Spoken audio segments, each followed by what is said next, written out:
when we first came to the site, we were actually very impressed with the Tabebuia blooming trees which we had around the site and a single golden trumpet tree in the center. This context kind of guided us how to come about the design, and because of that we named the house as Blooming Haus. Hi, this is architect Manjunath. Architect Chaitra here and Richie. So before we begin, you guys can directly download all the drawings, details, PDFs from the website buildofy.com. The Blooming Haus is designed for a young couple with a kid. So the couple, they are actually full-time working couple, and they were very direct about their requirement that they wanted a 3 BHK house. They were very certain that they did not want any balcony spaces or a very large terrace. Whatever it was, they wanted it to be an introverted house, like having all the spaces inside, as they only stay at home early in the mornings and late in the night. The Blooming Haus is located in southwest part of Bangalore in RR Nagar, and we are very fortunate to have a hillock view from the east. Towards the southeast, we have this beautiful Shanuga temple view. It is designed in such a way that we get to see the glimpse of each of this in each floor of the house. So the openings are created in such a way that we completely get the views of these places. Site is 40 by 30. It is a southwest corner site. The built-up area is around 4,800 square foot. Each floor dedicates to one person. It is catering to the people who are actually using that floor, and through the multiple cutouts that we have given, each floor is visually connected. So basic vastu was considered in the house, and as client preferred an east entrance to the main door, southeast entry was considered. So through the pedestrian entrance, we take the steps and we enter the main entrance porch. The steps alternatively are treated with the Jaisalmer marble and black granite.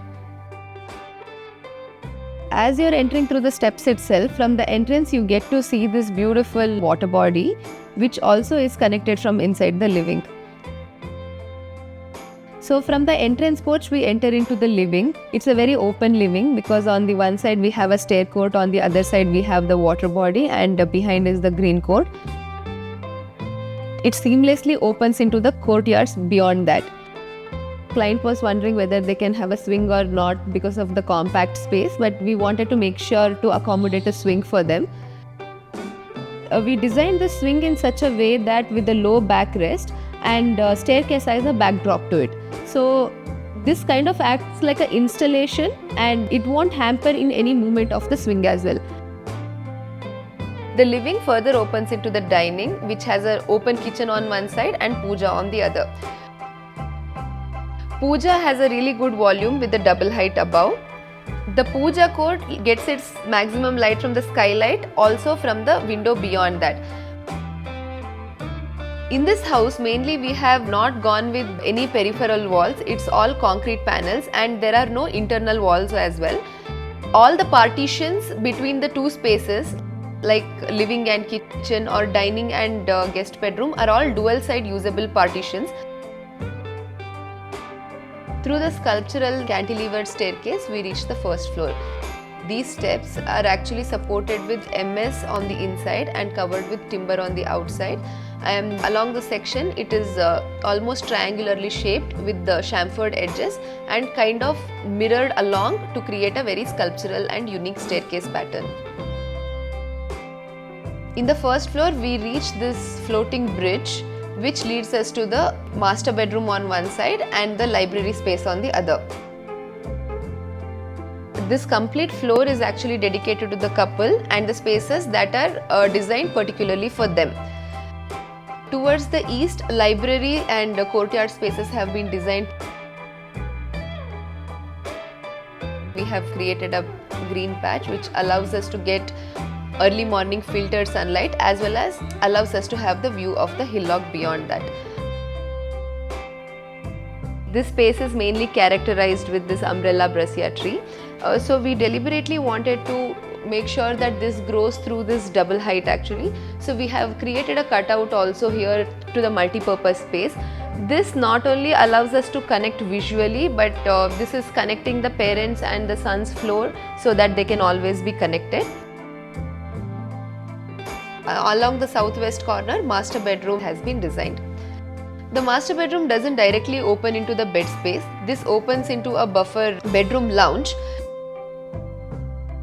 The master bedroom has been designed differently with concrete platform and timber flooring along the same. We thought of designing the bed in such a way that it will be done in concrete itself.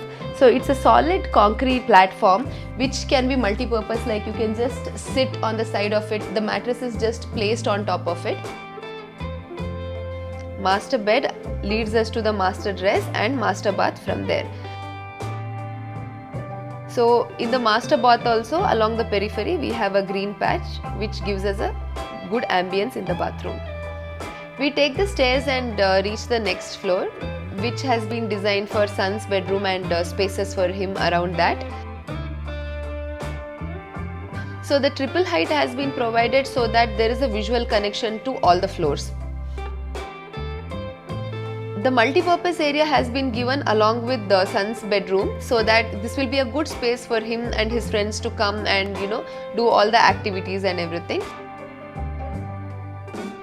In some of the spaces, particularly wherever we wanted a very lightweight slab and not have any heavy beams or expose any of the columns, we have used I sections. And like rest of the materials in the house, we have kept it very raw and natural and exposed. We take the staircase and that leads us to the terrace.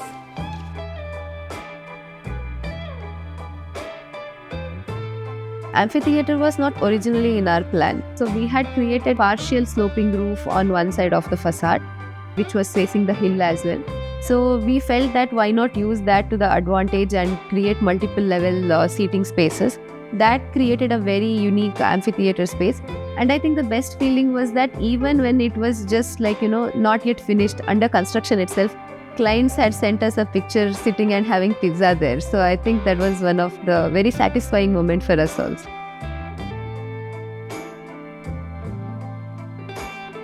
So this beautiful sitting at different level allows us to have the beautiful view of this bar. We decided to conceal all the utility items, like including the softeners and like any pipelines and everything in like a wardrobe like structure, and have this space used as a bar area. The bar area leads us to the jacuzzi area. So we thought we create a facade, so which brings in filtered light and the air inside. At the same time it gives a glimpse of outside neighborhood. So facade is mainly like a screen. So we avoided all the external walls and we had customized concrete panels with perforations. So the outer layer was the concrete panels, the next layer was a patch of greenery, and inside we had a sliding shutter along with our spaces. So basically what happens, all the habitable spaces opens into this green. The clients got exactly what they wanted and they are able to live their lifestyle in the best way possible. Whenever they come back home, there is tranquility right where you're sitting. Take any part of the house, you're looking at greenery. Whether the greenery is outside the house or inside the house, you are always looking at greenery. That was the intention and I think that is achieved.